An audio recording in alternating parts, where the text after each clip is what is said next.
All right. Good afternoon, everybody. Welcome once again to the Enhanced Sports Talk Show. My name is Linton Arm, as you probably all know by now.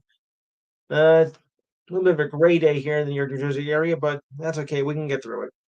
Number to call is 512-543-4662. Once again, 512-543-4662. And we'll be here until 6 o'clock. Before Mazal takes over his fine show. And to forget, you can check out Kevin Dixon Show Monday nights from 7 to 9. Now that football season winding down, although I think it's still be 6 to 8 until the college football championship, which happens in about 2 weeks from now. All right. Before we begin, I just want to send our condolences to the people in the Los Angeles area who are going through, well, a very rough time right now with the California wildfires going on right now. Events are being canceled all over the area. Uh, 10 people at least have died. Homes are being destroyed. And it's just an awful scene out there right now. And I just want to wish everybody, out there, condolences, and I'll keep good thoughts out there.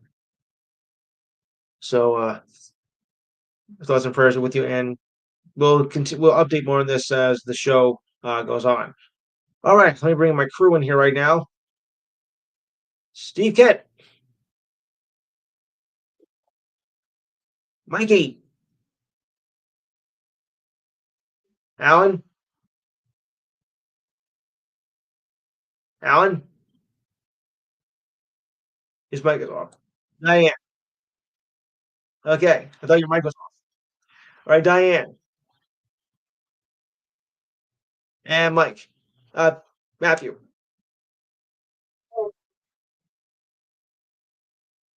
Yeah. All right, so where should we begin? We begin off with the college football semifinals, which was a well, let's put it this way: did anybody expect this turnout the way it is? Notre Dame winning and Ohio State winning against tough opponents. I mean, I gotta tell you, nobody I think expected this.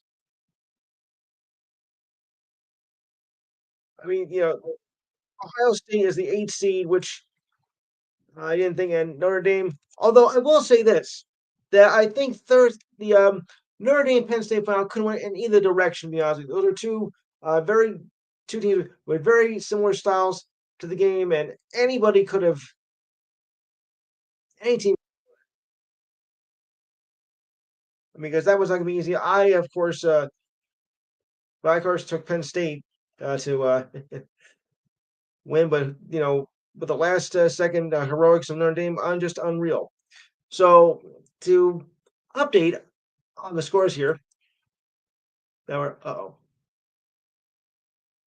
I'll have to go back to that. Okay, just hang on a second here. As we were using, I watched these games very carefully, and even last night's game, well, of course, that was a big surprise there. Nobody expected that. So let's update here. Okay, Notre Dame won against Penn State on Thursday, 27-24, and last night Ohio State over Texas, 28-14. I mean, you gotta admit these two teams, looked gone by the end of the season. In Ohio State, when they lost to Michigan, you would have thought their playoff chances would have been over. Well, I would have thought so because they looked horrific, and I didn't think they're going to pull it off, but they have surprised us.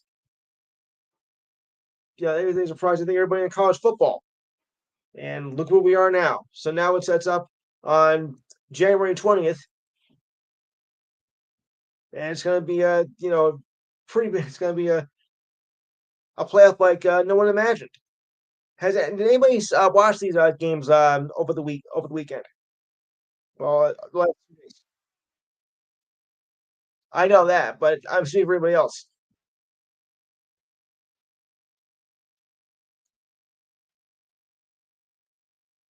Yeah,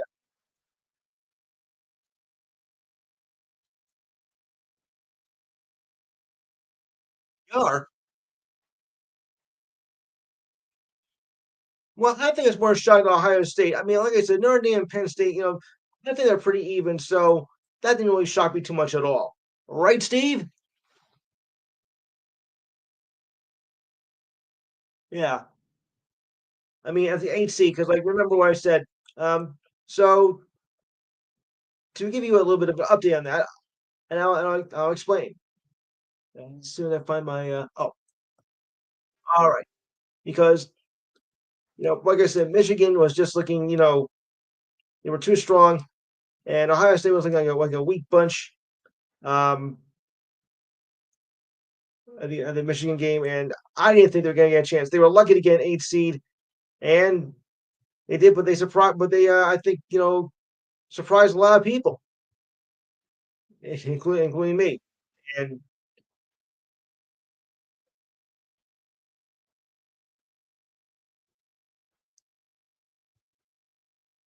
mm,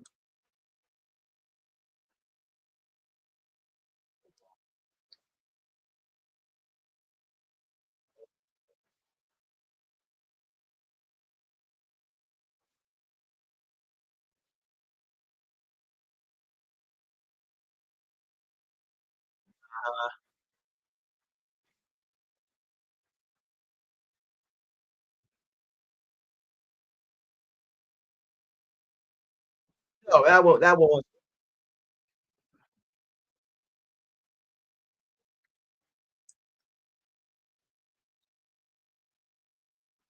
I did.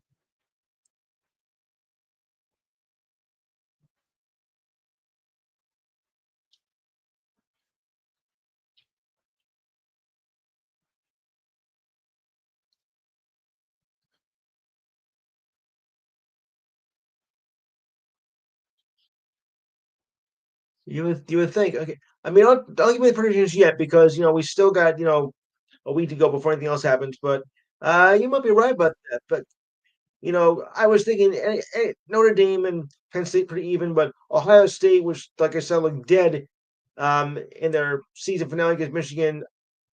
I don't think anybody gave them a lot of hope, but they did surprise us a lot. So I'm pretty sure with that. Yeah, right,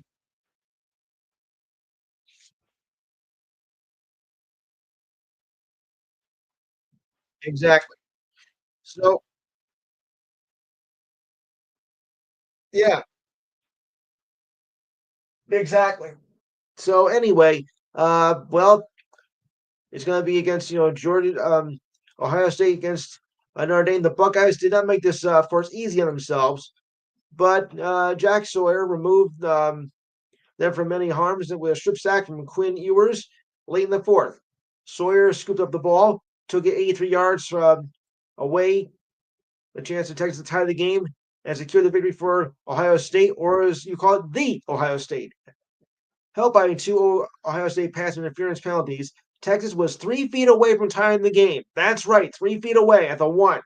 Now you can't miss that. I mean, really, I mean you're that close, you're almost sure to get in, but not this time.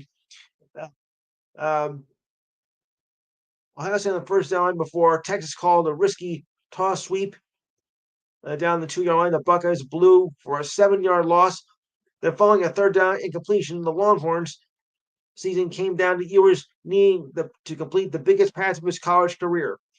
But Ewers never got the pass off, and Sawyer made sure of that. And did he ever? Notre Dame ought to take encouragement um, from this night. The Irish could hammer the Buckeyes for the team for the national championship. Buckeyes fans should take solace that Ohio State produced enough key plays and timely moments to survive the nation's elite defense. Well, one of them. This is not the same Ohio State team that crushed Tennessee or Oregon, no question about that. But slush because the Buckeyes prevailed against an opponent that would not go away. And believe me, they did not go away that easy. It wasn't that, and it wasn't supposed to be that easy anyway, when you really think about it. They said, forget about the Longhorn seeding.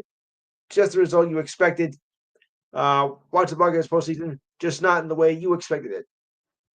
The monster that showed up in the first and second round of the playoffs never showed his face here. In place emerged a Buckeye squad that had answers for every time Texas tied the game, because that's exactly what happened. Every time you thought Texas was going to come in and score and tie the game, maybe take the lead, didn't happen. Ohio State, just found every way possible to stop that from happening.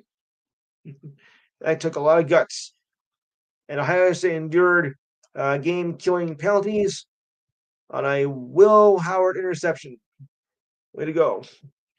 In that loss against Michigan 6 weeks ago, Howard threw a second interception, but this time he sprinted 18 yards in the fourth down draw that set up a go-ahead score by Judas Jenkins Sawyer and handled the rest.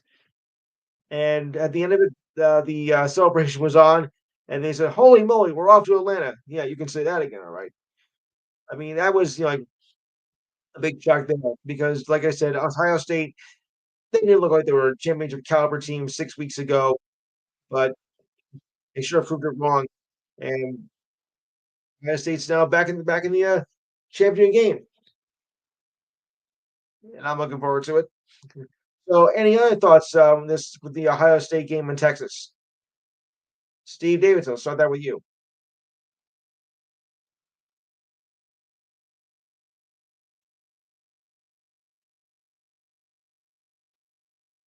Right? Yes.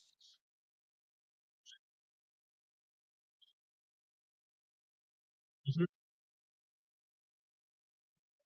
Yeah. Right.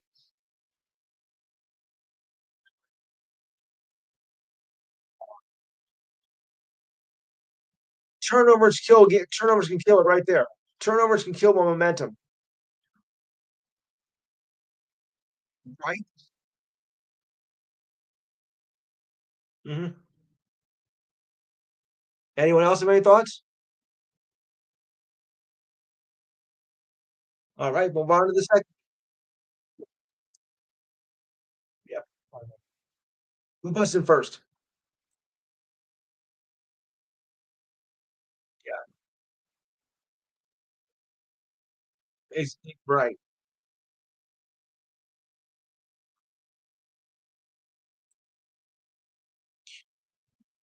All right.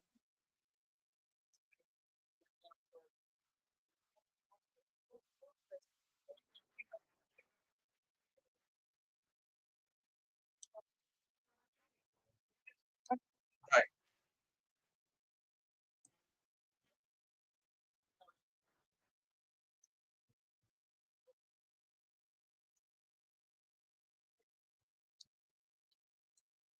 Yeah.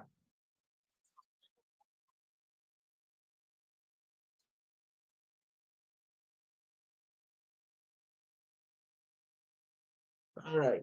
If those any further comments, I'll move on to the next game.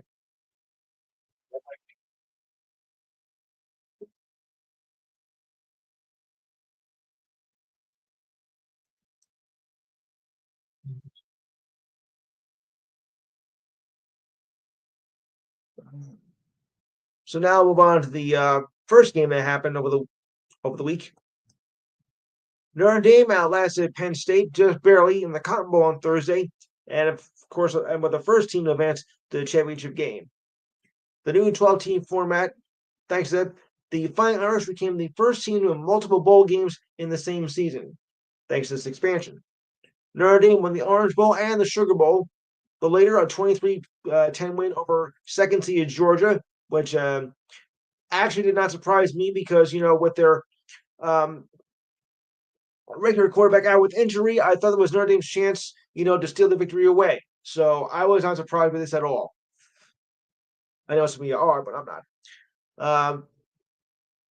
In the fourth quarter, wide receiver Jaden Rayhouse hauled in a 54-yard touchdown reception to tie the game. Penn State had one last chance in the final seconds, but Christian Gray picked off Penn State quarterback Drew Aller to set up a game-winning 41-yard field goal with seconds left. Thank you, Mitch Jeter. This was a 13th straight win for the Irish, whose only loss in week 2 came against Illinois. And a lot of people are probably thinking, you lost to a team like that. How are you going to have your season, now? Because lose to a school, especially, for football, that might make your season a little bit tough. But Notre Dame found a way to run the rest of the table and, made the rest of the season look like a cakewalk pretty much. I mean, yeah, they have one little hiccup all along, but at least it happened early in the season, not like in November, where if you lose, you're gonna drop, like a rock down the standings. So and it wasn't even a conference opponent. So Notre Dame, a little slip up, but they sure found a way to bounce back, and I think they can be a strong contender for the championship game on January 20th. So we'll just have to wait and see about that. So hold up your predictions for now. We'll do it next week. But I tell you right now, I think this is going to be a good game, despite Notre Dame being only the sixth seed, and Ohio State being the AC. I think it's going to be a very entertaining game when you look at it. If you can, of course, handle your miscues, because interceptions, fumbles, turnovers, that all can change the momentum of the game right there. And I think in those cases, it has. If Penn State, or rather in the second game, Ohio State was able to take advantage of Texas' mistakes, and that's how they pulled it off. You can't have that many mistakes coming into the game, knowing what's on the line here. Right, Jimmy?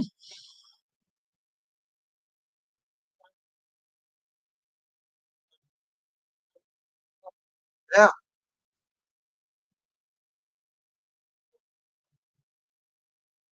yeah, yeah. Because they were able to take it. I mean, because Ohio State was able to take advantage of the mistakes made by Texas and pulled off, and that's how they're able to win. That's how I think they're able to win. When you get to this point in the season, you got to be on your guard every play of the game, because one little slip up and that can change it right then and there. And that's how That's how a team that's favored can actually wind up losing the game, which they did. Ah, boy. All right. So next Monday will be the championship game. Next Saturday, I'll take your predictions. Okay. Speaking of more NFL, the Hall of the Pro excuse me, Football Hall of Fame is down to its final 15. I was trying to do this last week, but we just didn't have time to do it. So, and there's some pretty good names, I think, on this list that are here. So we're gonna run through them together as soon as I find the notes here. See if I, because there is some pretty good names here. Oh, they got someone Geno Smith here. Giants. I mean Geno Smith for next season. I don't know. Yeah. All of a sudden now you're doing well, but you couldn't do well when you were with the Jets. Slay me. I mean, really. Just you go to one team and you are horrible, and then you go to another team, and all of a sudden you're having the greatest season of your career. It just makes me sick. It really does. Oh, here we are. All right, top. Yeah, I know. All right, so here are the along the positions, the years and teams are Eric Allen, cornerback, from 1988 to 1994. He flew with the Eagles, the Saints, and the Raiders back when they were in Oakland. Jared Allen, defensive end. He played for the Chiefs, the Vikings, Bears, and Panthers, although he didn't have a really long, good career. Tackle Willie Anderson, 96 to 2007, played for the Bengals and the Ravens in 2008. Right, Jari Evans, he was a guard. He played for the Saints and the Packers. He played for the Saints from 2006 to 2016 and the Packers for 1 year. Tight end Antonio Gates. Oh, this is going to be a good one. 2003 to 2018 with the San Diego and Los Angeles Chargers. I still can't say Los Angeles Chargers. Wide receiver Troy Holt from 1999 to 2008 with the Rams when they were in St. Louis, and 2009 with the Jaguars. Well. Luke Caceria, linebacker, played all of his 8 seasons with the Carolina Panthers from 2012 to 2019. Okay, this one, I think a lot of controversies around this, but I'll let you guys be the judge of this. Quarterback for the Giants, Eli Manning, 2004 to 2019. Hold on the comments till I'm done with the list, guys. Hold on. Wide receiver, Steve Smith Jr. From 2001 to 2013, he played for the Panthers, and from 2014 to 2016, he played with the Ravens. Outside linebacker and defensive end, Terrell Suggs. That's a good one.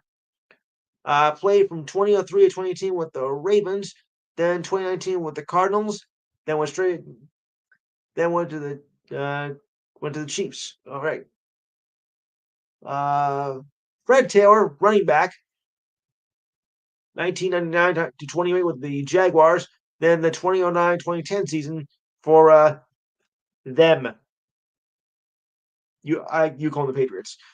Speaking of the Patriots, Van Vinatieri. Well, why not? 1996 to 2005 with the Patriots, kicking that long field goal, what 52 yards, I think it was, that Super Bowl. And it's like, oh, we're going to go over to, no, I can get it. I can kick this field goal. Don't worry about it. Hand over the trophy. And he kicked it, and it was perfect. How many of you guys remember that anyway? I know I do. And then also played for the Colts 2006 to 2019. Wow, what a long career that was. Wow. Wide receiver, Reggie Wayne. Yeah, 22 years. Go figure. Wide receiver, Reggie Wayne from 2001 to 2014 with the Indianapolis Colts. Well. Uh, ooh, safety, Darren Woodson from 1992 to 23 with the Dallas Cowboys, and Marshall Yanda, a guard and tackle for the Ravens from 2007 to 2019. Now, remember, guys, only 5 are going to get in for this year. You know, that's all they can take. And there's 15 there. Then they're going to, go down to 10, and then, go into the final 5 and be, inducted shortly after that. And of course, they'll be announced on the NFL honors program, NFL awards program coming up just for the Super Bowl. So, out of these 15, which 5 do you think are going to make it? And do you think that? Let me ask my local crew first. Do you think Eli Manning is going to get in on the first try? Mike, since you're the number one Giants fan of this group, why don't you give a thought?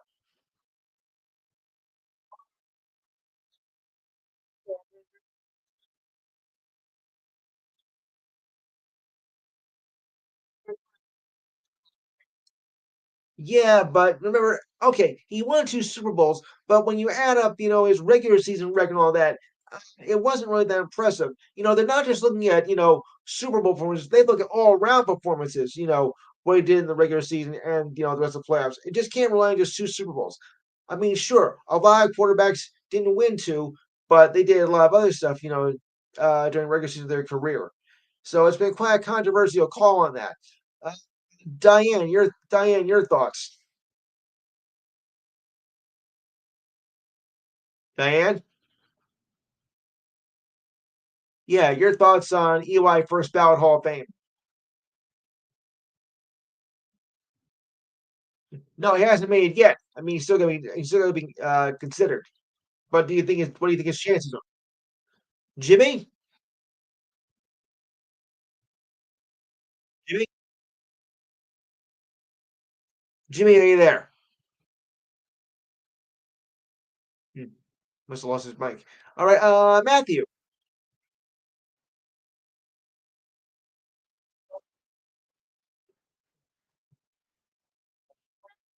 Hmm,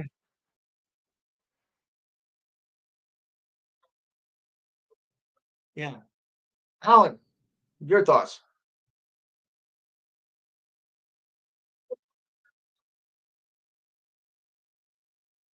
Uh-huh.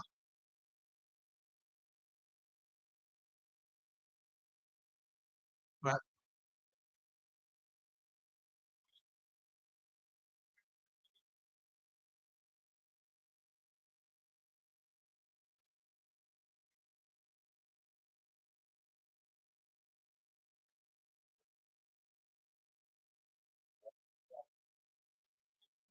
Mhm. All right.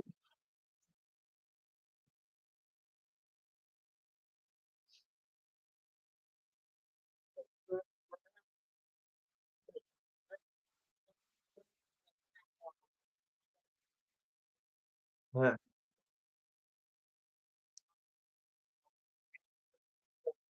Okay.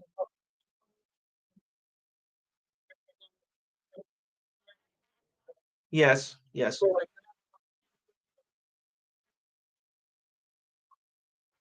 No.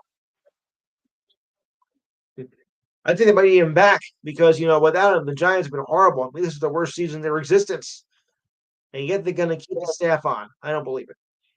Alrighty. All right. Anyone else in the crew think that Eli will make it on the first ballot? Anybody else?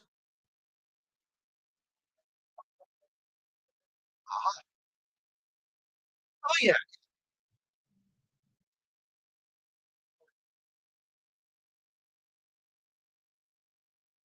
of course, of course.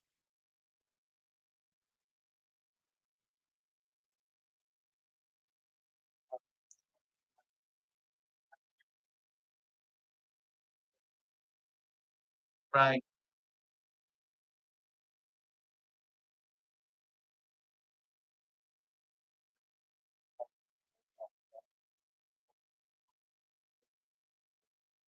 right,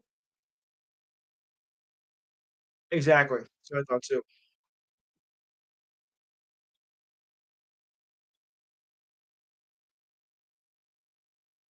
There you go.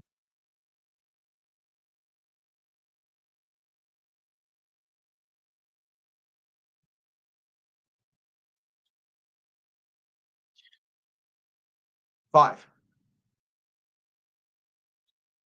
Well, okay, well, it starts down at 25, then it shrinks down to 15, 10, and then you get 5 inducted. Yes. Mhm. Oh, of course, of course.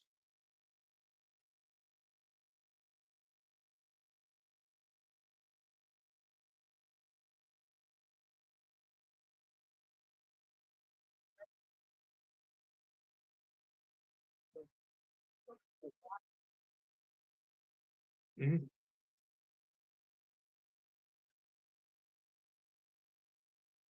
Okay, alright.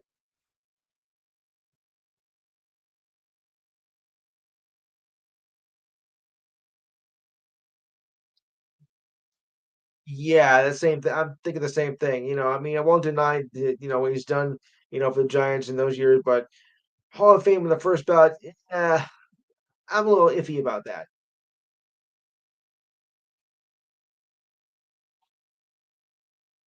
Yes, and they were far from that.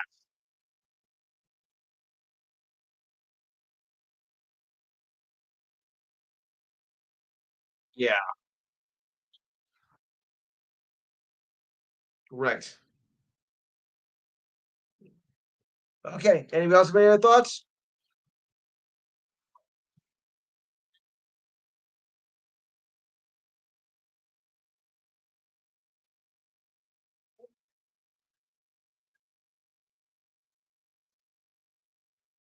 Right.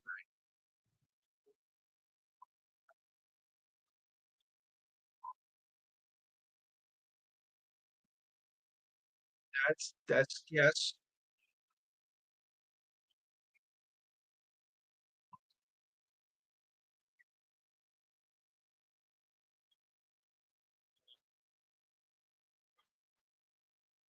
Right.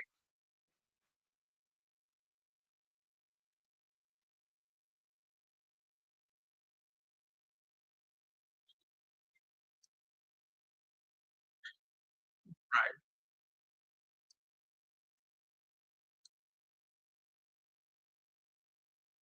Yes.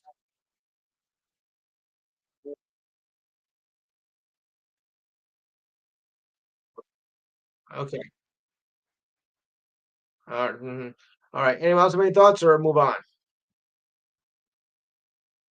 Three, two, one. Okay. All right. All right. Okay. All right. I'm gonna move on to the Jets now because this is an interesting development here. The Jets have completed an interview with an old friend, Rex Ryan, who, of course, coached the team previously back in the glory years. Ryan, who now works for ESPN, was the last coach to take the Jets to a postseason and made it back to the championship game not once, but twice. Well, the AFC championship is in 29 and 2010. Ah, the good old days. Ryan says confident that he'll once again become the Jets' next coach. But with 2024 season over, the Jets have started requesting interviews for a wide range of coaching prospects, and I have here a very good list of potential replacements to be the head coach. Listen to this. Listen to this. Listen to names, guys. Listen to this. Okay, we'll start with Steelers offensive coordinator Arthur Smith. Good choice. Bills offensive coordinator Joe Brady. Vikings defense coordinator Brian Flores. Broncos DC Vance Joseph. Chiefs offensive coordinator Matt Nagy. Oh boy, that'd be good. Texas off the Texans offensive coordinator Bobby Slowick. Vikings Josh Lions Glenn. Flares quarterback coach Brian Greasy. And the Saints interim coach Darren, how about saying Rizzi. The Jets did not request an interview for Lions offensive coordinator Ben Johnson. He has no interest in the job. Well, fooey on you. Prior to Tuesday, listen to this. Prior to Tuesday, the Jets interviewed Mike Varble and who else, Steve?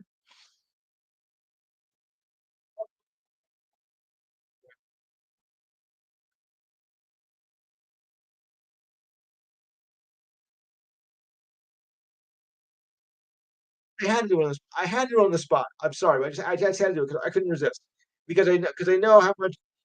Yeah, because Riverboat Rivera, Riverboat Ron.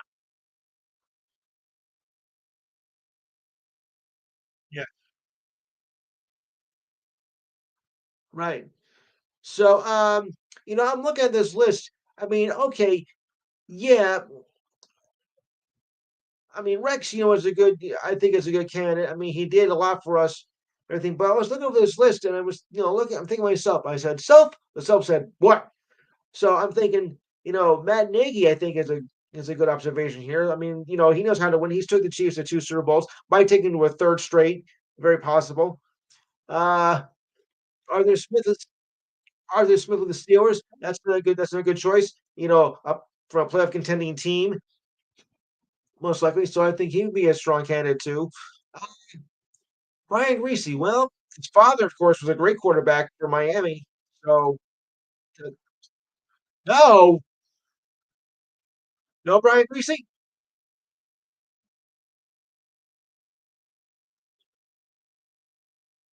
Uh, yeah, that's right. Yeah, I like right. No, I know what you're saying, Steve. I like the idea, but I think Nagy, because he has championship caliber with him. I think he might be a very no.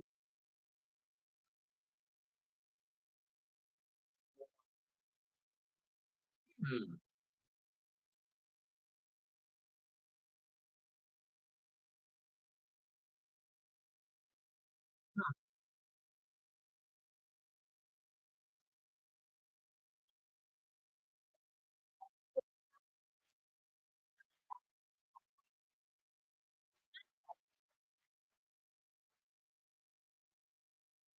All right. All right. Mike, let me ask you, who do you think would be a good the next Jets quarterback, Jets head coach?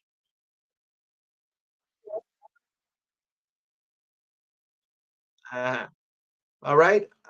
Jimmy.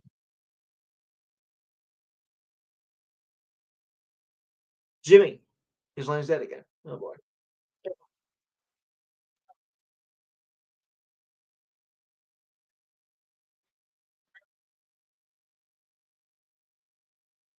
Yeah, but remember he's been out of the game for quite a while too.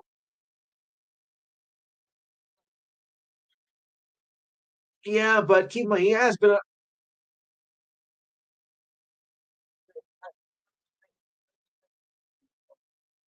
Yeah, but he's been out of the game a while too, so that might be a factor as well. So that's something to consider.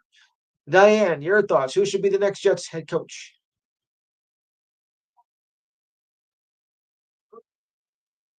Of course, I knew you'd say that.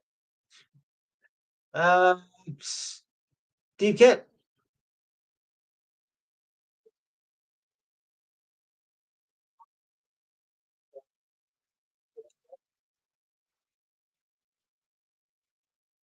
Yeah, true. No.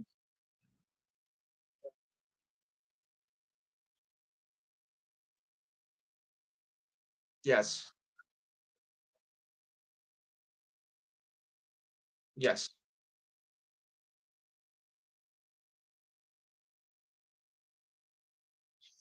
2010 with him. Yes. But he's been out a while.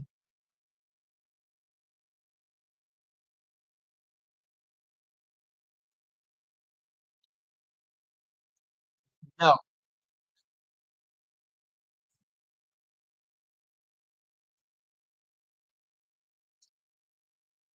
Uh-huh. Right. Yes. Anyone else?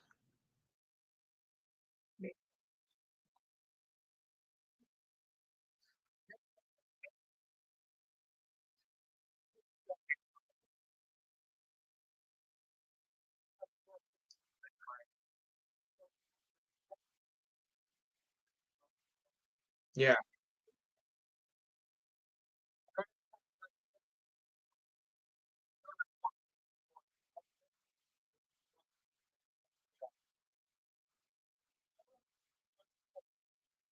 No.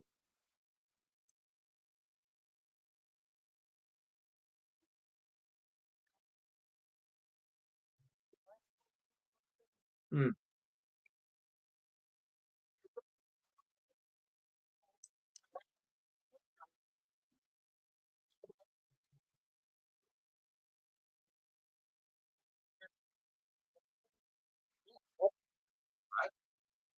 Okay.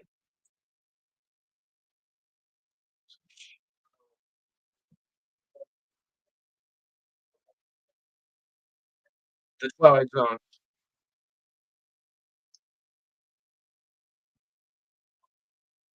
on. Yes. Yes.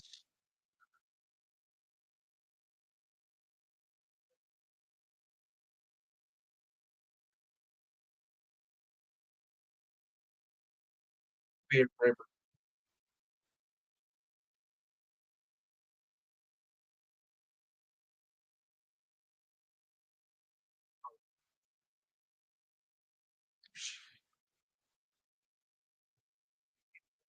Yeah.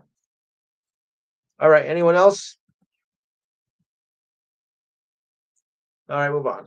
Well, Monday, as far as was your fire day in the NFL coaching department, and there's been a lot of movers and shakers this past week. So here's the latest.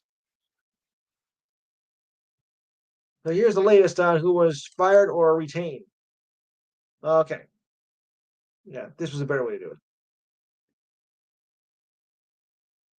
Okay, the Vegas. Okay, Las Vegas. Pierce is done after one season.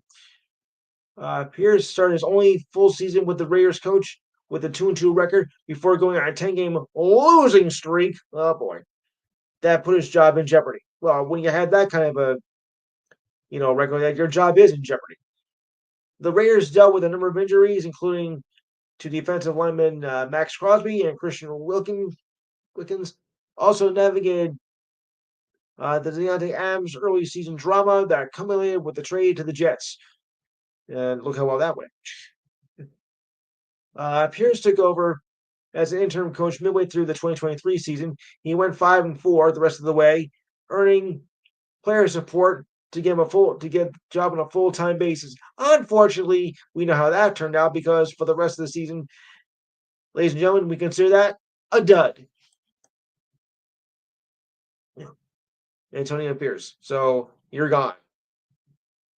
Yeah. Intern coach one season, you did so well, but you just couldn't hold up. So smart move on that one. Yeah. Okay, continuing on. Oops. I might have to do this in two parts. All right. On to another one for Mayo. Mayo was fired on Sunday after the team's win over the Buffalo Bills, and during his tenure, just after one season with a 4-13 record. Like for the Patriots, that move means the Patriots will embark on another rebuild as the team tries to build an identity following the Bill Belichick Tom Brady era, which has not been the same. On Monday, the Patriots owner Robert Kraft took a big chunk of the blame for Mayo's quick tenure. The whole situation is on me. I feel terrible for Jared, or Jerry, as the case may be, because I put him in an untenable position, a situation, Kraft said. I know he has all the tools as a head coach to be successful in the league. He just needed more time before taking the job. I happen to agree with that. He just needed more time. I don't think he was ready for that. So, but it was just a rough first year. I mean, Steve, you got to be kind of shocked by this. I mean, once upon a time, not that long ago, the Patriots were the team to beat, and nobody could stop them. They were like a bulldozer. And now all of a sudden, after the Brady left, there's a whole different team. It's like back to the Patriots of the early '90s when they couldn't even win a game.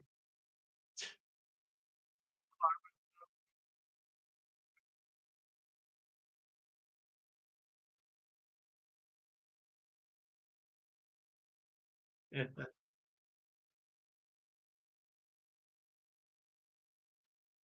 yeah,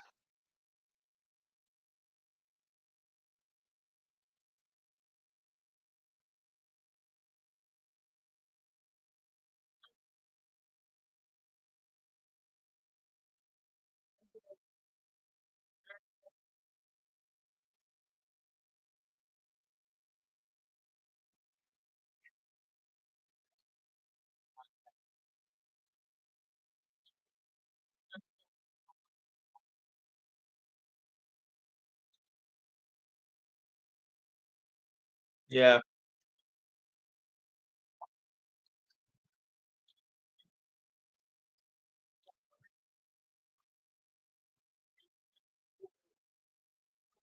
right.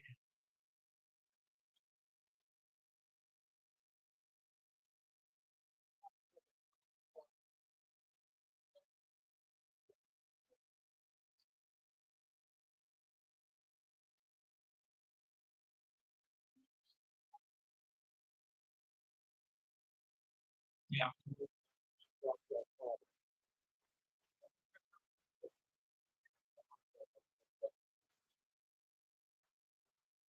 yeah, I know.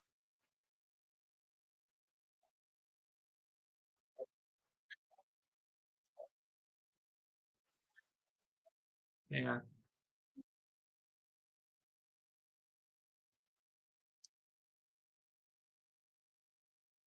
yeah,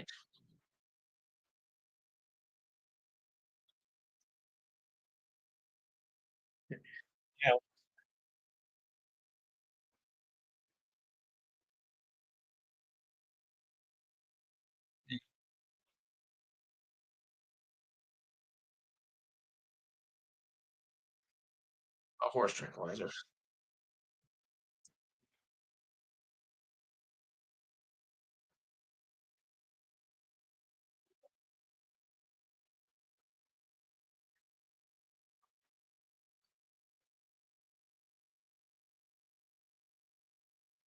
Yes,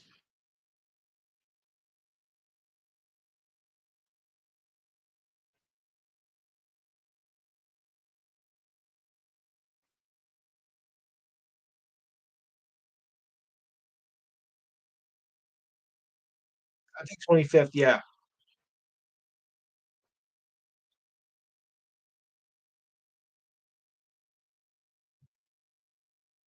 yeah,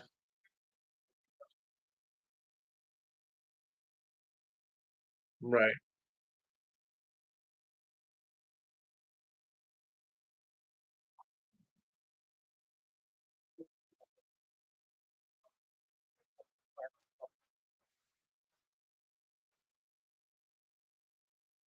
Yes.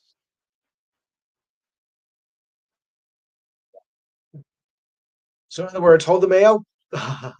Oh boy. Come on, you guys always gotta go somewhere with that. Come on.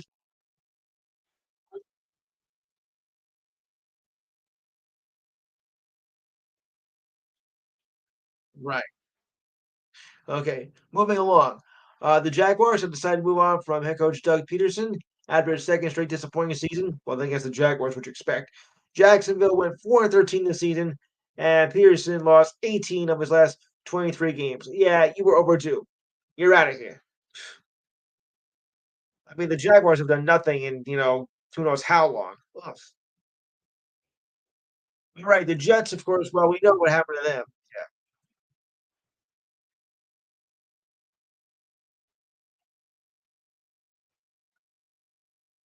obviously not. Thank you, Roger. Yeah. Just look at, yeah, gone.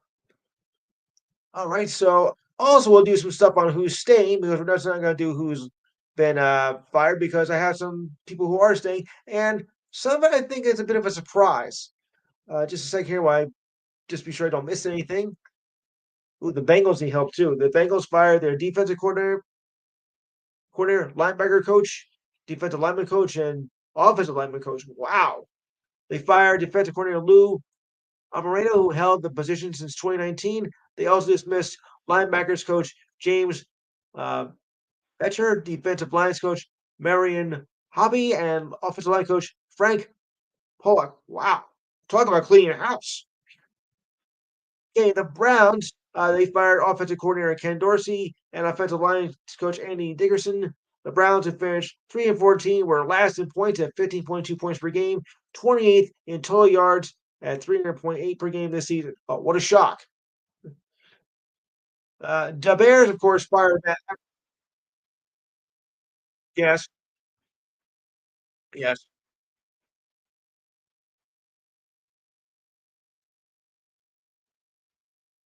Oh, yeah. I think I saw that. All right, so now we're going to do something on who's staying, and you might be surprised. Uh, head coach, defensive coordinator, head coach Dave Kennels said defensive coordinator uh, Erojo Rivero will return next season. Carolina's defense allowed 31.4 points per game, the sixth most of league history. Yet you're going to keep him. Okay. Despite finishing last in the AFC North, the Browns are expected to bring back both head coach Kevin Stefanski, why I have no idea, and general manager Andrew Barry. According to ESPN, Stefanski is a two-time AP Coach of the Year and has brought the Browns to the playoffs twice in 5 years and 5 seasons in Cleveland. Yeah, but 3 and 14, are you really deserving of keeping your job? Yeah, I don't think so. Argue me if you will, but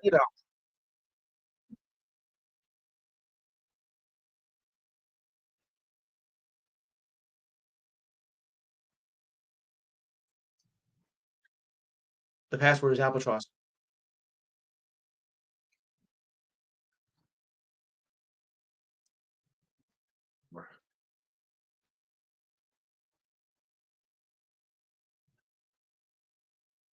Yeah.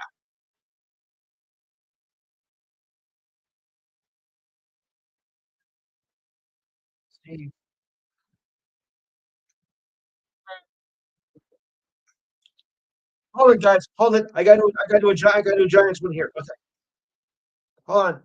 Okay, for the Giants. All right, now tell me if this is crazy. Tell me if this is crazy or not. Now I just said the Giants had their worst season in franchise history, and it was a shame, right from the word go. Yet they're going to keep head coach Brian Dabble, general manager Joe Schunen for the 2025 season. I mean, really, with that kind of a record, you expect them to be doing much better than this season? They should have been fired mid-season. You're going to bring him back? Why? Where's the sense in that? See it at all. Obviously, they need more time. Yeah, go ahead. Daniel Jones is going to be out by the end of the season. He's not going to be done. He's going to be done by the time next season is over, Steve. Jones' time is done.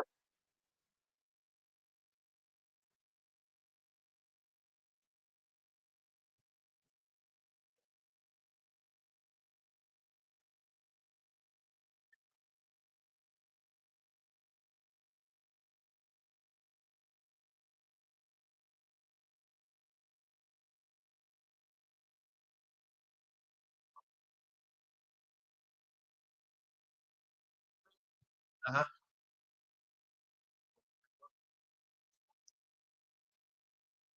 You just said the magic word, Alex. You just said the magic words.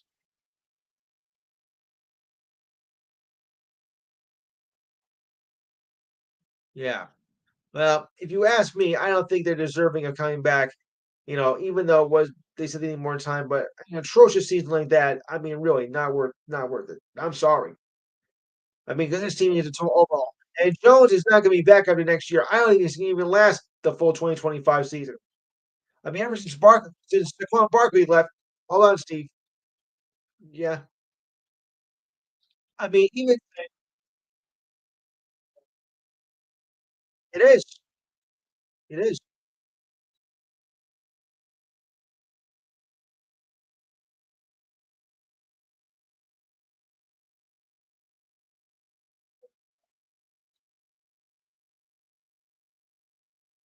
Yes,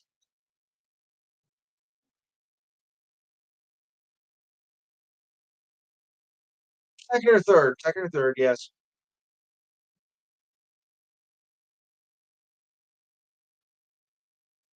So you're going to count before the three Super Bowl era. Okay, I understand that.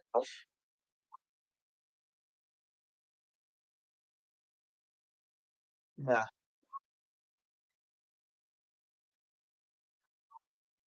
neither am I. Yes.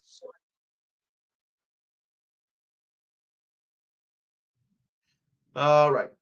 Just a few more notes here. The Dolphins will be running it back with their head coach and general manager after an 8-9 season. Head coach Mike McDonald and general manager Chris Greer will return in their roles for the 2025 season. Yeah, 8-9 kind of disappointing, but yeah, I think they have a chance to step up here. I mean, they weren't that bad, even though they did miss the playoffs after losing that last game last week. By the way, if anybody's keeping score of this game, the Chargers are up over the Texans 6-0 right now. In the late stages of the first quarter. By the way, it's on CBS. And finally, the Colts close out their season with an overtime win against the Jaguars. No surprise, finishing 8-9, but missed out on the playoffs for a fourth straight year. Soon after, team owner Jim is reaffirmed that his comment to head coach Stain Stenson and general manager Chris Ballard both will be back next season. Despite that, somewhat anemic record. Yeah, okay. Yeah. So some might think I made a mistake, some made the right moves, but I gotta be honest with the Giants with the record like that. I'm very surprised they did keep their staff on for next season. I really am. I could be wrong. Maybe they can make something happen next year, but I don't expect to see some kind of like a miracle season where they went 3-13 this season and go like say 11-6 next season. Sorry, not gonna happen. They do. They do. Yeah.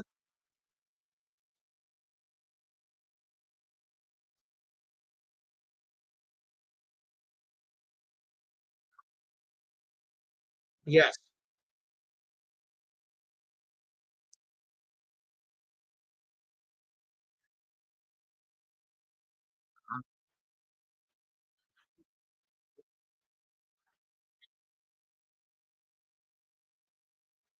Yeah.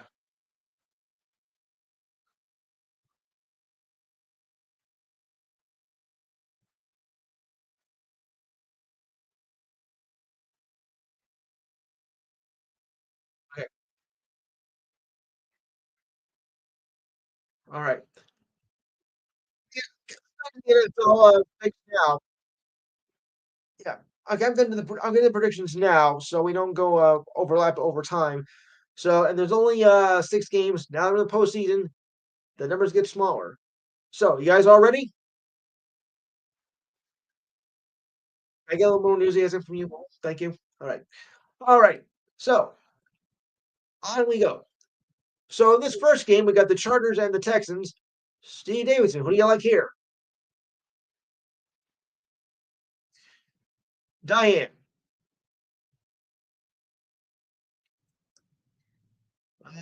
Steve Kent,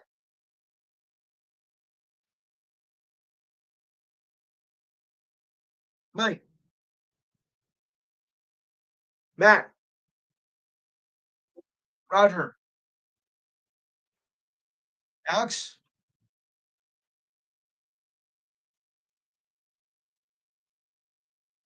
and Jimmy. I guess unanimous. Charge it is. Okay. In other words, Houston, you got a problem. Okay. All right. Tonight's game. Sorry.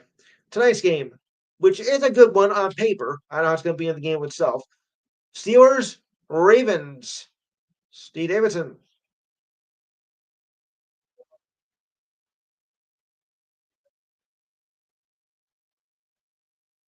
All right. Steve Kent.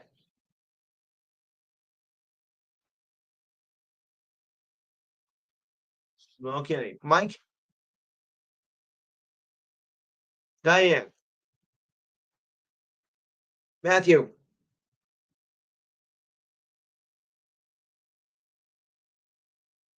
Well, we're doing the Ravens, Pittsburgh. Okay. All right. Roger,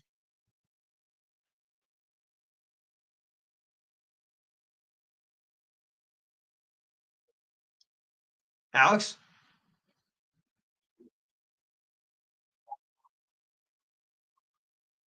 Jimmy.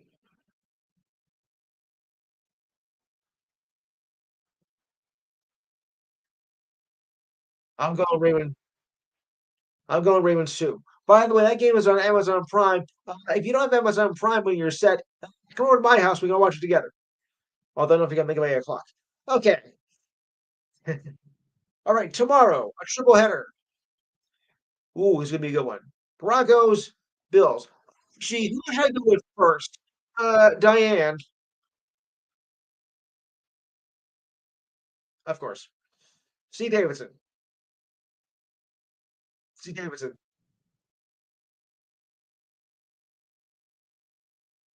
Steve.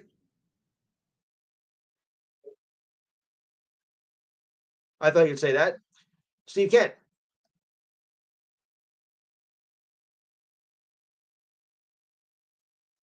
Right.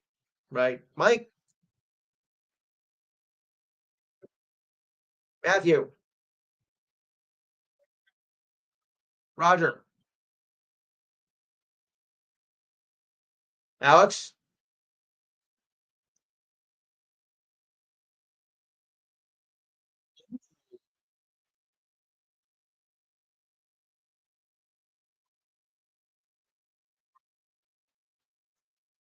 Is he rookie of the year in your opinion?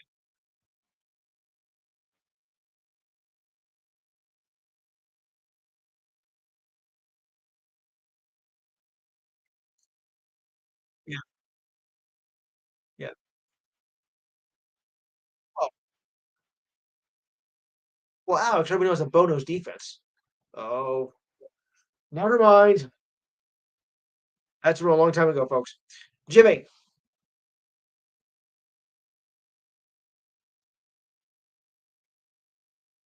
Okay.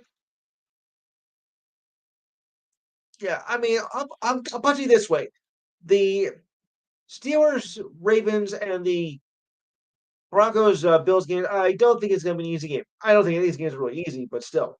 Uh, in- yeah. Well, in case for me, well, I'm just a Bill, so I'll go with that. Oh yes. All right. All right. Here's a real tough game, guys. Listen carefully. Packers, Eagles. Oh wow. Jimmy,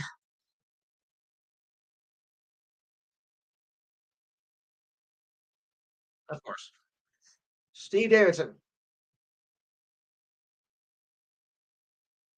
Thank you, Steve Miller.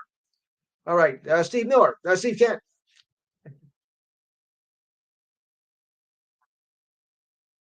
Ooh. Want to take it to the limit? Okay. Diane. Wow. Mike. Yeah. Remember, guys, I do the jokes myself. They're ab lib. Matt. Roger. And Alex.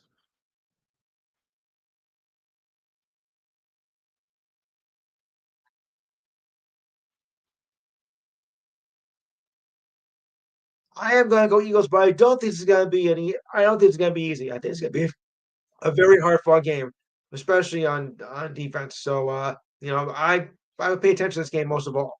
Okay, Commanders, Bucks. Oh, Steve, of course, Steve Kent.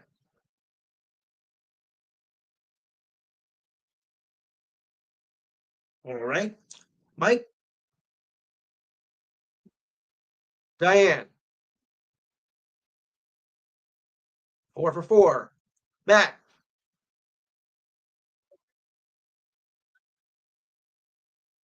yeah, Roger,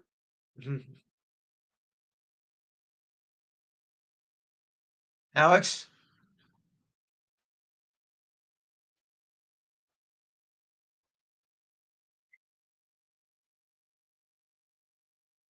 Oh, okay, so that goes. It's not gonna be unanimous now. Jimmy.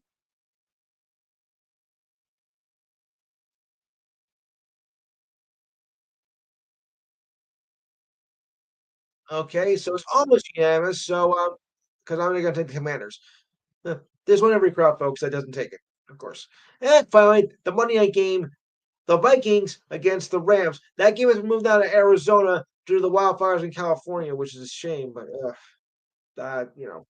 All right, so Vikings and the Rams. Steve Davidson, who do you got?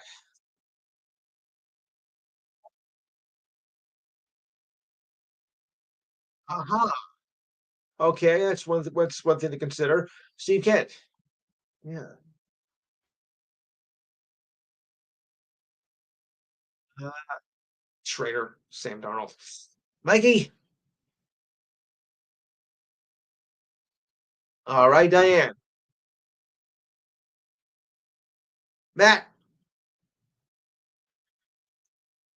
Roger. Alex.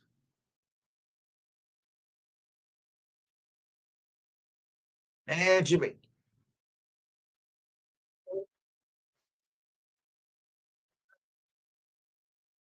Vikings it is. Okay. All right, Steve, your wrestling WWE/UFC report.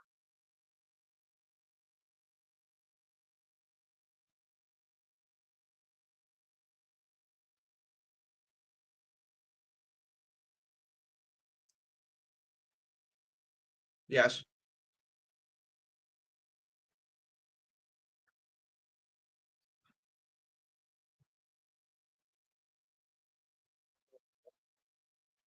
Yeah.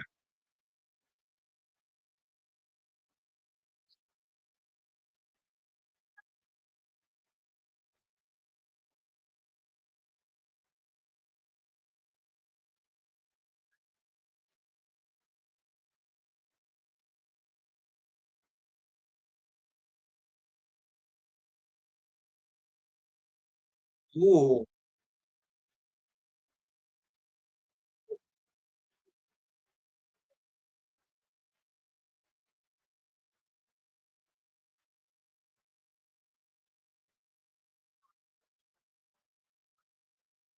Yeah.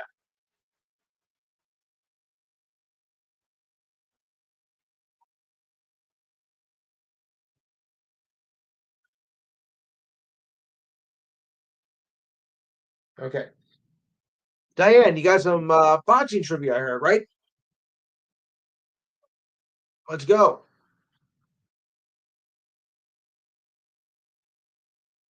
Yeah. Yes.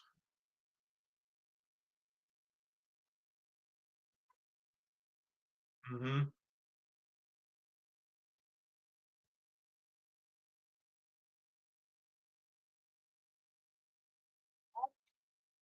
Mm-hmm.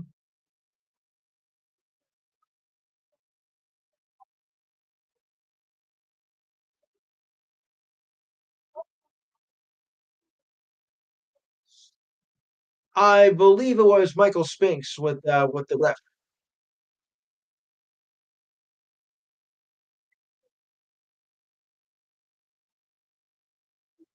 Yeah, Michael. All right. Moving along.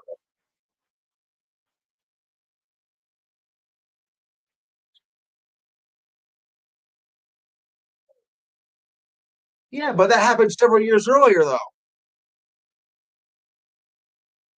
All right, move on. I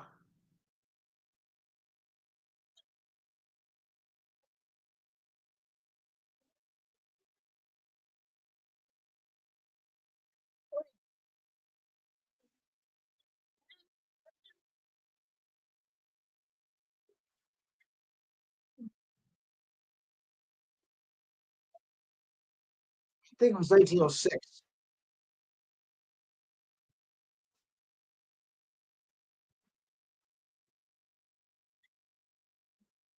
Oh, the Wayback Machine. That was in the prehistoric days. Okay,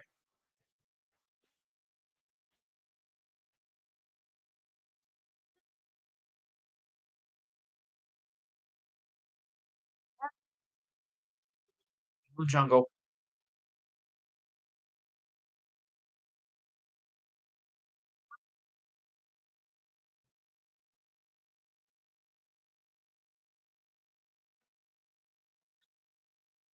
Brazil.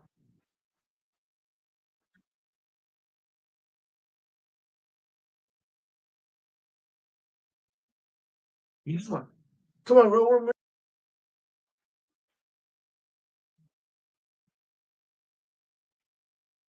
Zaire. Ah, Zaire.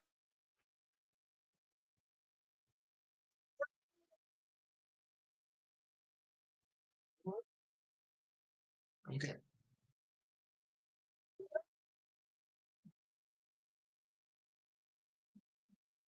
Okay, you got the all die? All right. All right. Well, the All-Star voting is now in its second stage, and the Greek Freak is once again the overall leader, just like in the first round. What a shock. Nikola Jokic leads the West. Perhaps the most significant change is that Stephon Curry has taken over the number two spot from Luka Doncic. I'm not surprised, though, to be honest with you on that, especially since keep in mind Doncic had lost his Christmas Day with a calf injury, so that factors into that too. In the East, you have Giannis, Jason Tatum of the Celtics, Cat of the Knicks. Still remain way out in front of all front court players. LaMelo Ball of the Hornets still leads all Eastern guards, with Donovan Mitchell of the league leading Cavaliers is second, and Damian Lillard of the Bucks is third by 16,000 votes. In the West, Kevin Durant and Lakers LeBron James are behind the Joker in the front court, and has almost caught up to Durant by 2,000 by only 2,000 votes. Only 2,000 votes separate second and third. Behind Victor Wembanyama has overtaken Anthony Davis of the Lakers for fourth. Thunder guard Shai Alexander leads all backcourt players, and Curry has almost 25,000 votes than Luca. Wow. Now, the interesting thing is about the All Star game, it's going to be a little bit different this year. It'll be played at the Chase Center on February 16th, and we'll have a mini tournament featuring four teams, three eight-player All-Star teams to be drafted by Charles Barkley and Kenny Smith and Shaq, and the winner of the Rising Stars Challenge. That's first and second year players. The selection process has not changed. There'll be 10 starters, three frontcourt players, and two guards from each conference. Will still be determined by 50% of the fan voting, which I think is too high, 25% of a panel of media experts, and 25% of the players. Coaches will select the reserve players. Third round voting begins on January 16th, and the coaches and voting will conclude on January 20th. I still think that it's too high that the fans have more say than the coaches and the media. I mean, because for all I know, the fans are just taking this as a popularity contest, and that's not right. I think the coaches and the players should have more of a say in themselves than rather the fans taking 50% of the vote. I mean, really, that's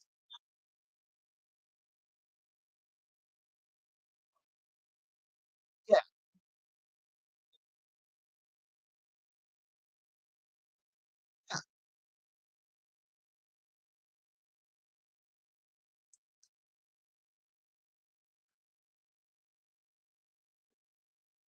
Well, with the new format, I think it might change.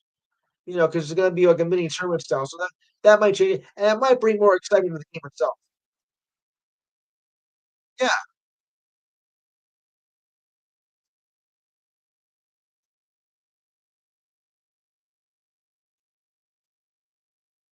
Right. Yeah. But like I said, I do like the new format. I think it's gonna be, a welcome change to previous All-Star games. So we'll just see what happens here. That's also at the same time as yeah,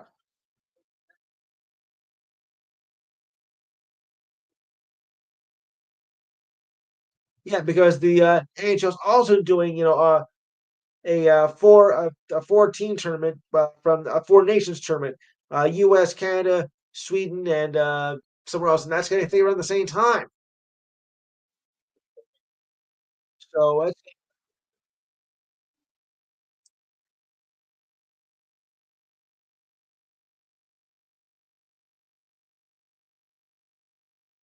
right.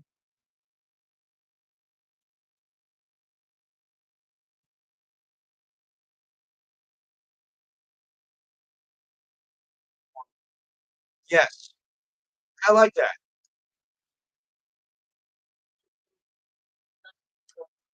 Sweden, Sweden, Finland, Canada, and us. Yes,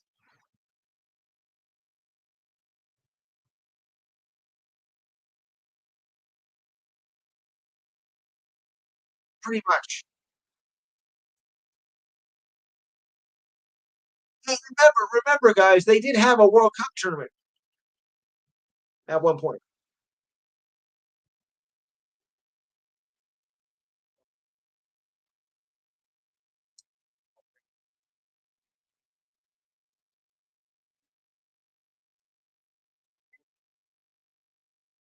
Well, well, because they need to generate more interest, Roger. They need to generate more interest because the All-Star games haven't really drawing a lot of viewers in recent years, and they said the format's kind of boring, so they wanted to change it up to make it more interesting. And I think this is a good idea. Yeah, right. Yeah. Okay, so we'll move on. All right, and latest basketball news. Well, Pelicans forward Zion Williamson, one of our idiots of the week, was suspended one game for violating team policies. Williamson missed last night's game against the Sixers as a result of the suspension. His punishment reportedly came as the forward showed up late for a team flight to Philadelphia on Thursday, as told by ESPN. The Pelicans announced the suspension on Friday, but not specified the violation in a statement made by the Vice President of Operations, David Griffin, saying that Williamson suspension is a result of failing to meet our standards. In a statement by Williamson, he says, I take the blame for the suspension. I worked hard in rehab to get healthier and deliver. There is no excuse for being late to team activities, said Williamson. So I can be better. I can be a better teammate and member of this organization. Yeah, when are you going to start showing it, buddy? Ugh, wish you ain't got it. Uh, yes.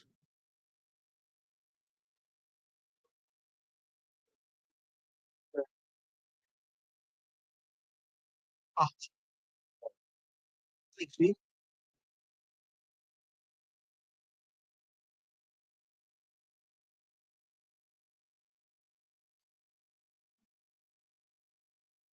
And when we do have to post it up. And when we do that, yes. Right. And when we do have that post, when we do that, yeah, and when the news does come through, we'll bring it to you on the site. Okay. So, anywho, Williams has been late for practice multiple times this season, as reported by ESPN, a pattern of behavior that led to the organization. Zion did record to the court on Tuesday after missing 27 games with a hamstring injury, finished respectively with 22 points despite a loss to the Timberwolves. He has only played in 7 games of the Pelicans' 37 games this season. He also missed Wednesday's game against the Blazers as the team opted to keep him out of back-to-back games, knowing his injury. But he's bound for so he is not the player that everybody thought he was going to be. And everybody thought he was going to be the next superstar of the NBA. He has been anything but that, especially playing on a bad team such as the Pelicans. But I mean, he is just a troublemaker, and he has not lived up his potential since he came into the league. I mean, this guy, he's got to finish out his contract. What else? Yeah, just he's just a horrible player. One of them. Yeah, he is a bust. I didn't like him that much when he was in college either. I really didn't.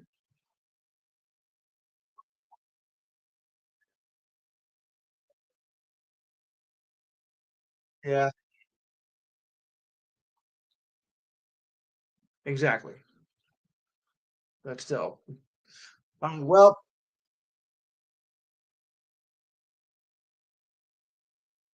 he's taking two sets backwards. Never just one. Taking two sets backwards.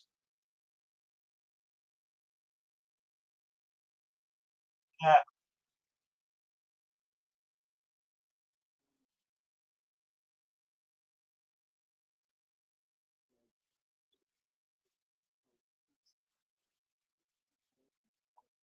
right.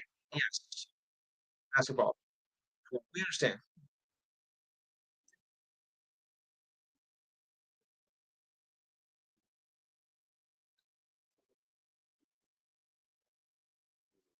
Right. Yeah. We have to.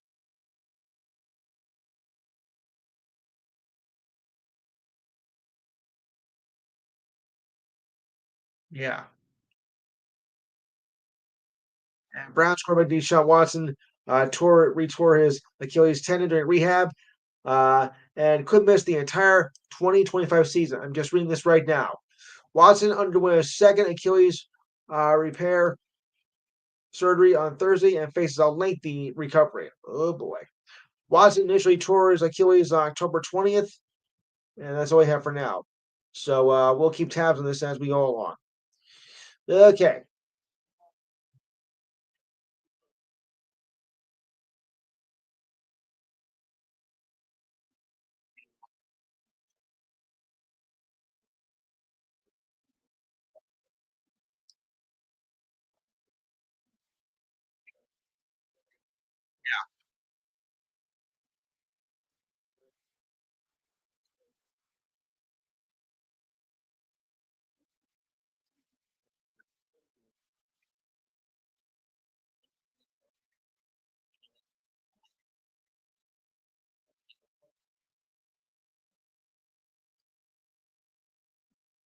Yeah, I know.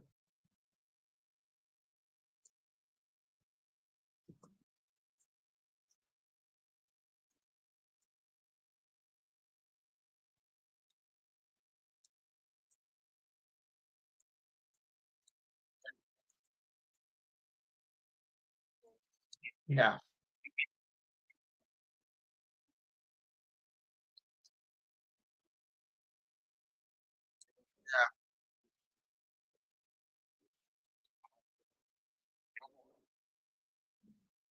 yeah. All right. So yeah, I'm gonna turn to college football now for some more college football. Carson Beck is entering the transfer portal after previously entering the NFL draft, who has 1 year of eligibility left. He spent 5 seasons with the Bulldogs and will be one of the highlight players of the 2025 draft transfer class. Beck had 7,912 yards passing, 58 touchdowns, and 20 interceptions during his time in Georgia. He was a 2 year star for the program and entered the 2024 season regarded as the top overall selection for the 2025 draft. But he struggled with turnovers this season and then suffered an injury to his right elbow on the final play of the half in the SEC championship game, win over Texas. After UCL surgery, Beck was ruled out for the playoffs. As a result, the Bulldogs turned to backup Gunnar Stockton, who performed well despite losing Notre Dame. Like I said, because he was out, Beck was out, and they're letting Gunnar, but he just didn't have it, and that's how they lost. See, so I wasn't surprised by that they lost in that. Beck is 55th overall and the number 5 quarterback in the 25-25 class, according to CBS. Strong 25 season could boost him back up to the number one draft lottery territory in 2026. In the meantime, he stands to land a lucrative NIL deal that could be competitive with the rookie salary for a second round pick. The news had little impact on Georgia when planning on life without Beck. Stockton proved in the Sugar Bowl that it could be a serviceable option as the front runner to now, especially runner to start for now, especially since Jaden Rashard's decision to transfer. Former four-star draft picks Ryan Huxley in 2024 and Ryan Montgomery for the 2025 class will be promising, but inexperienced players on the roster, meaning the Bulldogs, could benefit by adding an experienced quarterback to compete with Stockton. Yeah, I think I gotta go with that.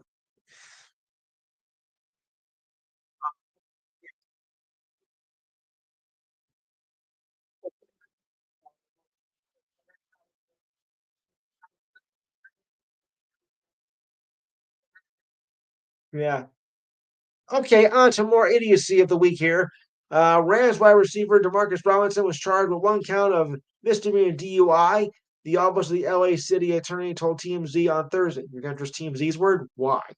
The charge comes after he was arrested on suspicion of DUI on November 25th, not my sister's birthday, after the California Highway Patrol said officers saw him speeding at the ridiculous excess of 100 miles per hour while driving a Dodge sedan on US 101 northbound. What are you? What are you trying to break the sound barrier? Jeez. A news release at the time of the arrest said officers observed objective signs of alcohol impairment. Robinson will be arraigned next month, the city attorney's office told TMZ. The news comes just days before the Rams face the Vikings in the wild card playoff game. The Rams chose not to suspend Robinson after he was arrested in November, with Coach Sean McVay saying, "We will let the legal process take its place and let the league go through the disciplinary process as well." You should have suspended him. You should have. I think I made a bad decision.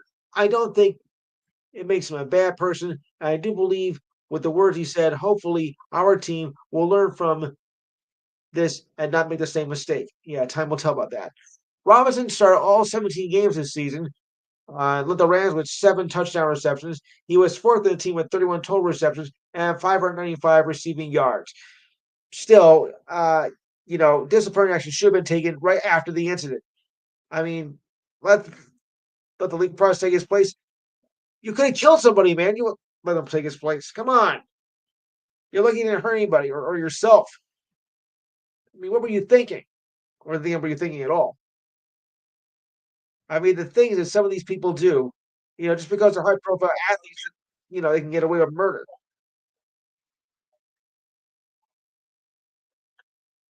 Yeah,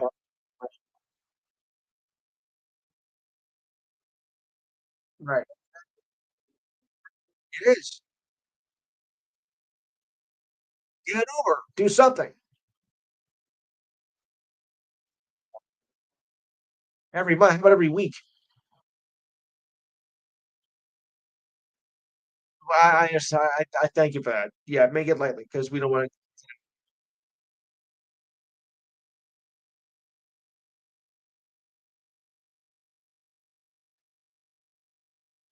to take advantage of it.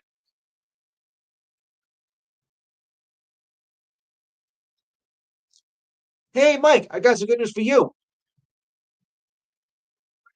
Okay, the New York Mets announced on last Monday that they will retire David Wright's number 5 uniform and induct the former captain into the Mets Hall of Fame later this year. Wright batted 296 with 242 home runs and 970 RBIs in 14 seasons with the Mets and won 2 Gold Gloves playing at third base. Excited, humble, and honored were just some of the words that he described uh, this summer's Mets Hall of Fame induction, and seeing the number 5 at Citi Field go up with go up on the game's best players to ever play, be up on the Raptors. Wright was drafted 30th overall in 2001 and made his debut on July 21st, 2004, against the team formerly known as the Expos, now the Washington Nationals. So, hey, Mike, you got to be happy about that. One of your owners getting an honor.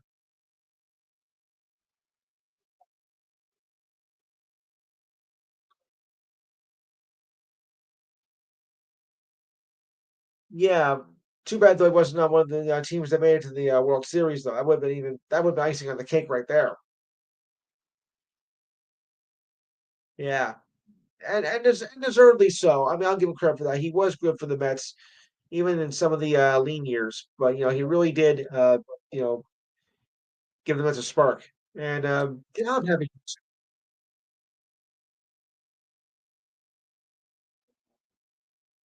Johnny Baseball.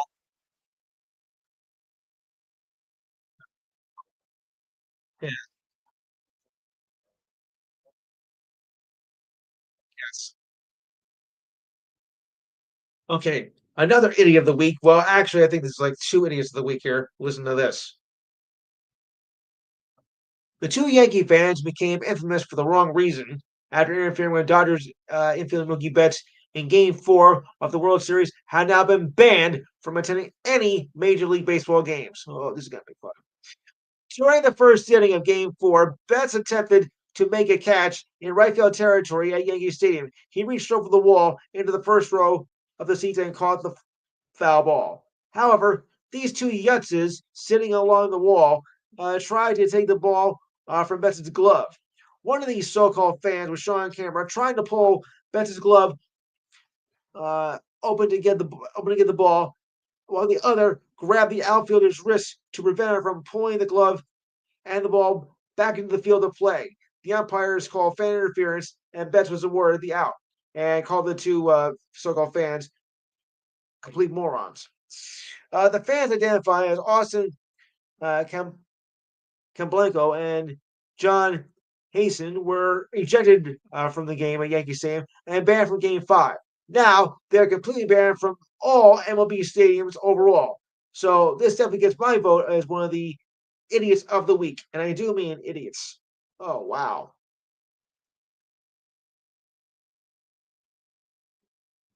They might be banned for life, which would be, I think, the right call. Just absolutely stupid. You don't touch the ball when it's in play.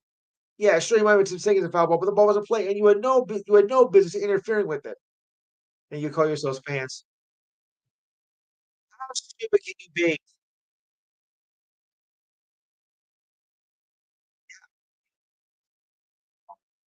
Exactly. In a World Series game, no less. Of course, they didn't change the outcome of the game because the Yankees still, well, they won that game, but still, they wanted to lose the series anyway, so it didn't really matter. Uh, yeah. All right, so moving on to more baseball. Just a year after earning a record salary through arbitration, Vlad Guerrero Jr. and the Blue Jays avoid another boardroom face-off by agreeing to a one-year, $28.5 million deal on Thursday. The package is the third largest landed by an arbitrated player, trailing only the $31 million by Juan Soto, now with the Mets, and $30 million by Shoni the Money Otani received from the Angels before he went to the Dodgers. Before he went to the Dodgers, keep that in mind. Guerrero made nearly 20 million after the arbitration panel went to figure the 18 plus million that the Blue Jays offered. The Blue Jays got their money's worth as Guerrero Jr. turned in his fourth All Star season, winning his second Silver Slugger award, and it was sixth in AL MVP voting. The first baseman hit 323 with 30 home runs last year and 103 RBIs in 159 games they played. In his 6 seasons, all with the Blue Jays, Guerrero, whose dad played for Montreal, hit 160 home runs, 570 RBIs in 819 games. Thursday was the deadline for unsigned arbitrary players and teams to exchange figures. Yeah. Any thoughts on that? Yeah, his father was a great player too. Only he played on the other side of Canada. Yeah. Vlad does it again. Montreal. Expos. You now call them the Washington Nationals, die. And we have sad news to report from the baseball world as former MLB pitcher Brian Matus, who spent most of his career with the Orioles, passed away at the age of 37 on Tuesday. The cause of his death, as far as we know, is still unknown. I haven't heard anything else since the report. He posted a 27 and 41 record, along with a 4.5 ERA in 279 games with 68 starts with the Orioles from 2009 to 2016. He was traded to the Braves in 2016, but was released a week later. He joined the Cubs and pitched 3 innings against the Mariners on July 21st, 2016, his final appearance in the majors. Massachusetts was originally selected by the Dodgers in the fourth round of the 2005 draft. He opted to return to college at San Diego before being selected fourth overall by the Orioles in 2008. Did somebody want to mention something? I thought I heard somebody trying to say something. Okay, I'll move on. Ugh. I almost forgot something. The Denver Nuggets made history with Nikola Jokic and Russell Westbrook. They became the first teammates to record a triple double in the same game twice in a single season. Now, how do you like that? The Joker finished with 35 points, 15 assists, and 12 rebounds for his 15th triple double of the season. Westbrook himself, not bad either, 25 points, 11 rebounds, and 10 assists. The duo also did the same thing on December 30th against the Jazz when the Joker had 36 points, 22 rebounds, and 11 assists. Westbrook, 16 points, 10 rebounds, and 10 assists. Westbrook made all seven of his shot attempts and did not even turn them over once in the whole game. Whew. No wonder why Denver's so hot in the West. Ah, go figure. Oh, you know what? Before I go into anything else, I wanted to mention this last week, but I didn't get a chance. So, speaking sports wise, what is everybody hoping for in this 2025 season? Anybody can answer. No particular order.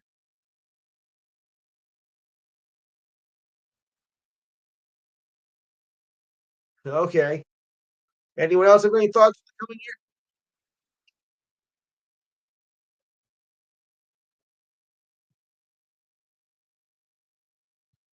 Okay, I'll buy that. Anybody else? Anybody else?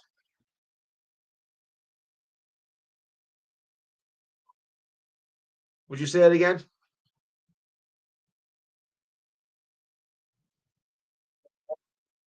All right. Go. Okay. Anybody else before I move on?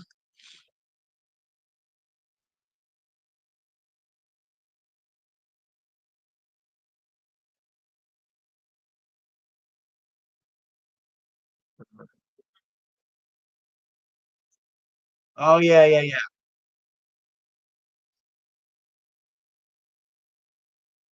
The Bruins play the Panthers. The Bruins play the Panthers today, Steve. So a little late on that. All right, moving on. Well, we had 2 games postponed because of the wildfires in LA, but we have a third one that was postponed. The Hawks and Rockets are not playing due to severe weather with and ice in the Atlanta area. That's right, there's ice in Atlanta. How about that? The winter storm dumped 1 to 4 inches of snow on Friday, now turned to freezing rain today, making traveling a nightmare on the roadways. Of course. The weather also caused hundreds of delays and cancellations at the Atlanta International Airport. The Rockets head home to play against the Grizzlies on Monday. The Hawks will play against the Suns at home on Tuesday. This is the third game postponed this week as the Lakers and Spurs and Clippers Hornets games were called off due to the Los Angeles wildfires. And I wouldn't be surprised if the Kings got their games canceled as well. I mean, right now that situation is a mess. I mean, most of the TV production in Hollywood is shut down because they film right near that area, and it's just a complete mess. And I'm hoping they can contain it, very soon. Just awful. Ugh. So, as the Clippers are concerned, the league also announced the postponed games on Friday, noting that the decision was to ensure no resources would be derivative from the wildfire response efforts. The league said, as Player Association would make a $1 million donation to the American Red Cross, World Central Kitchen, and other organizations to aid disaster relief, which is a good move right there. Yes. So let's keep it going here. Pray for California. Let's put it this way: this is not what you see on Fire Country. All right. Yes, I do. Okay, moving on. The Blue Jackets have placed forward Sean Mohan on the injured reserve list on Thursday with an upper body injury that he sustained in Tuesday's win over the Pens. Oh, what a way to win a victory, though. Adam Fanti moved in the center position and faced the Kraken on Thursday. In a corresponding move, the Blue Jackets added rookie forward Owen Stillinger on an emergency recall from the AHL version, which of the Cleveland Monsters. Monahan had 14 goals and 27 assists this season. He has played 805 career games with 321 assists and 258 goals with the Flames, Montreal Canadiens, Jets, and Blue Jackets, who signed him as a free agent in July. The Flames selected him sixth in the 2013 draft. Not bad numbers, though. I'll give you that. Mhm. All right. Senators forward Riley Ridley Gehrig signed a 4-year, $13 million extension early on Friday. He was said to become a restricted free agent after the season. He is now playing in the final year of his 3-year entry level deal. Gehrig has 6 goals and 6 assists on the season. He has 21 goals and 26 assists in 129 games since being selected 28th overall in the 2020 draft. Huh, I'm making good time here. Good. All right. So moving on. So we got a bit of the good, bad, and the ugly this week, haven't we? All right. All right. 5 days after the Cowboys season ended, three-time Pro Bowler running back Ezekiel Elliott was asked to be released with the hope of landing with a playoff-bound team with the hope of winning a Super Bowl title. The Cowboys granted his request, and Elliott will now be eligible to participate in the postseason as he signed on with, get this, folks, the Los Angeles Chargers practice squad. How about that? Elliott became a Charger occurred when he lost a competition for his old spot as a Cowboys lead running back with under undrafted veteran Rico Dowell taking the mantle and produced his first 1,000-yard rushing season of his career. Elliott rushed 74 times for 226 yards and 3 touchdowns while catching 12 passes for 69 yards in 15 games he played this season. I mean, with Elliott now on the practice squad, do the Chargers have a chance to win this game? Do you think, guys, with his experience and whatnot? Right now, it's still 6. Yeah, yeah, yeah. He's not being all credit to be either. He entered the league fourth in 2016, drafted out of Ohio State. Elliott hit the ground running at the professional level, running at the league of the best 1,631 yards and 15 touchdowns in his rookie year, earning him first team All Pro Bowl selection and a Pro Bowl bid. He led the league in rushing yards per game and led the league in total rushing yards for a second time with 1,434 yards. During his time with the Cowboys, Elliott made 3 Pro Bowls and named All Pro twice, but he has not rushed for more than 1,000 yards or averaged more than 3.8 yards per carry in 4 years. So that's another reason I think. Yeah, Dunn is right. 4 years. Wow. Yeah.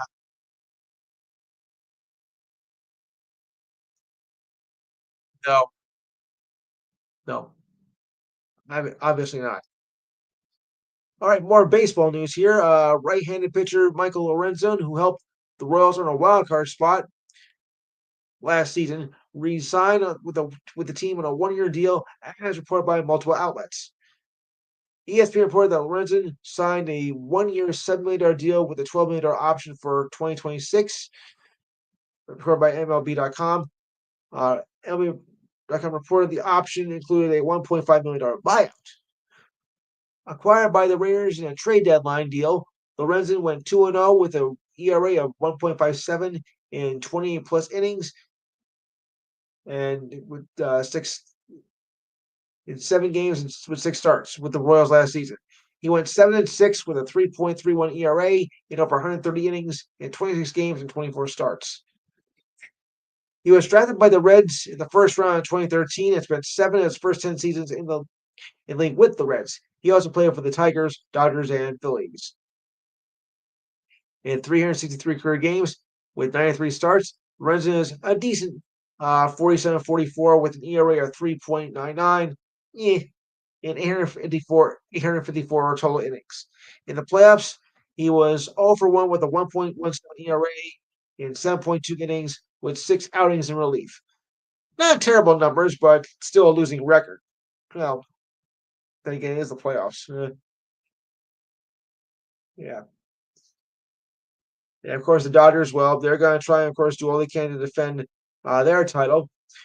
They have traded infielder Gavin Lux to the Reds for outfielder Mike Sciarretta and a competitive balance round A draft pick around number 37, according to ESPN. Lux found his name in trade talks after the Dodgers increased their position depth by signing Korean infielder Hayes Sung on Friday. The Dodgers announced the 3-year, $12.5 million deal with a 2-year term option for the 28 and 2029. That would pay Kim an additional $5 million. Kim Hung Sung, that's it. After missing 2023 with an ACL tear in spring training, Lux batted .251 last season with 10 home runs and 50 RBIs in 139 games with 117 starts. He hit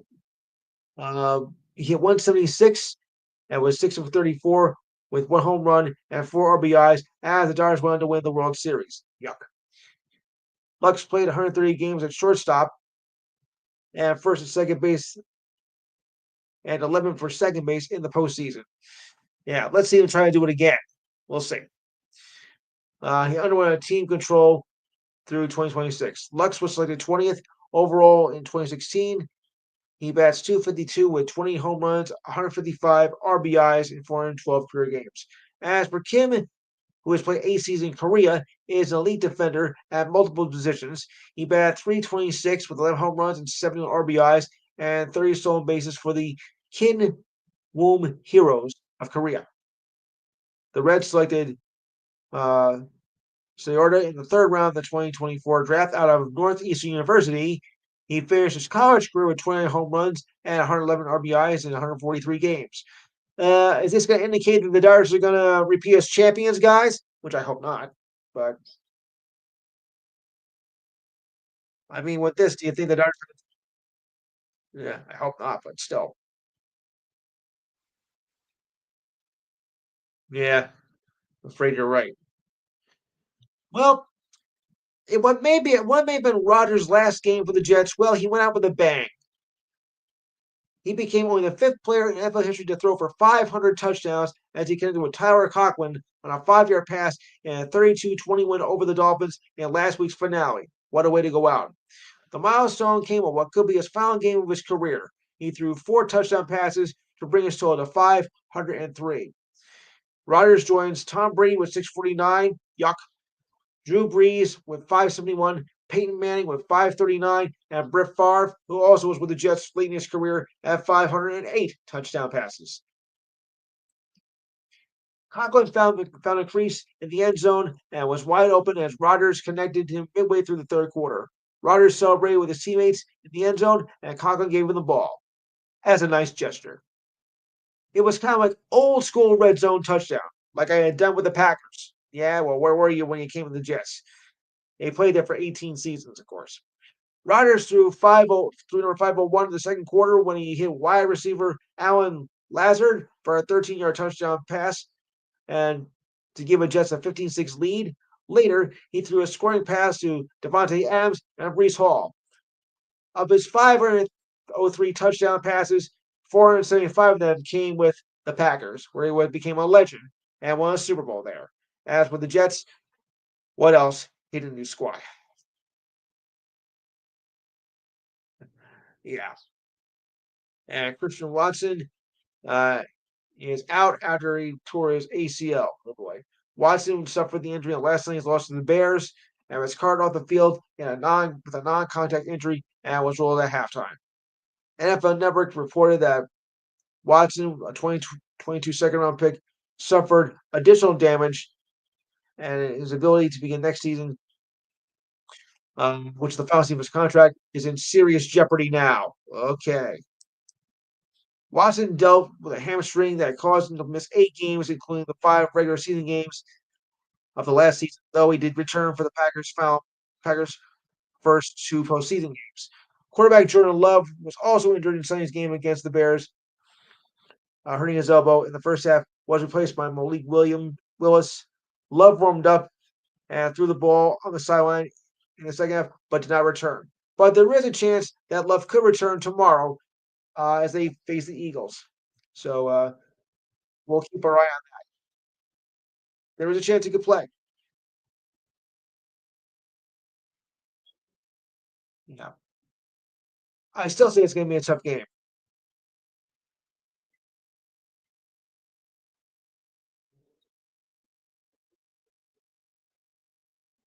Yes,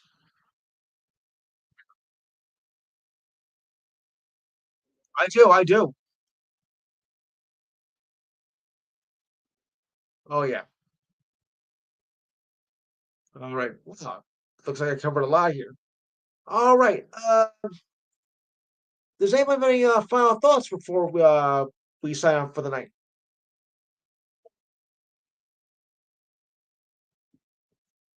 I think.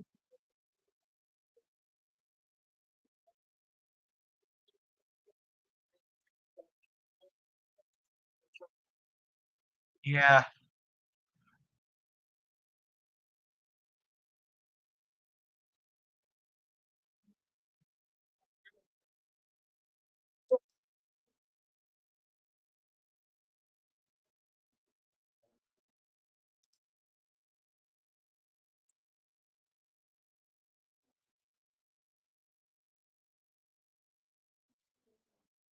Yeah.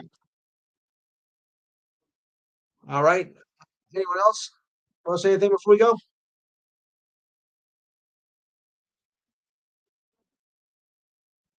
I knew you'd say that. Yeah. Right. So, yeah, of course. Right. Okay. Quick look at this week in sports history.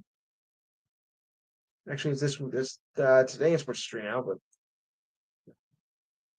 you done? All right. So I'll just go through recent history here because I don't want. Oh, 1987 AFC Championship. The Broncos beat the Browns 23-20 in overtime. Guys, remember that one? I know I do. 1987, Giants beat the Redskins 17-0. Uh, Denver Nuggets rookie Jerome Lane misses 7 throws against Milwaukee, missed by 2 feet. Wow. Yeah. All right. 21, the Knicks held an opponent to under 100 points. NBA record 20 straight game. Wow. 20 straight games under 100 points. And 2024, after 24 seasons and 6 Super Bowl titles, Coach Bill Belichick and the NFL New England Patriots part ways as they finished that season at 4-13 in last place. Wow. 2021, at the Hard Rock Stadium, Miami Gardens, Alabama beat Ohio State 52-24 to win the championship. Of course. 2016, Alabama beat Clemson number one 45-40 in the 2016 national championship. Yeah. And by the way, Ovechkin is now 23 away from breaking Wayne Gretzky's record. All right, guys. On that note, I'm going to get out of here. Results coming up next. I don't want to delay him. So on that note, I bid you a good night, and we'll see you again next week. Bye.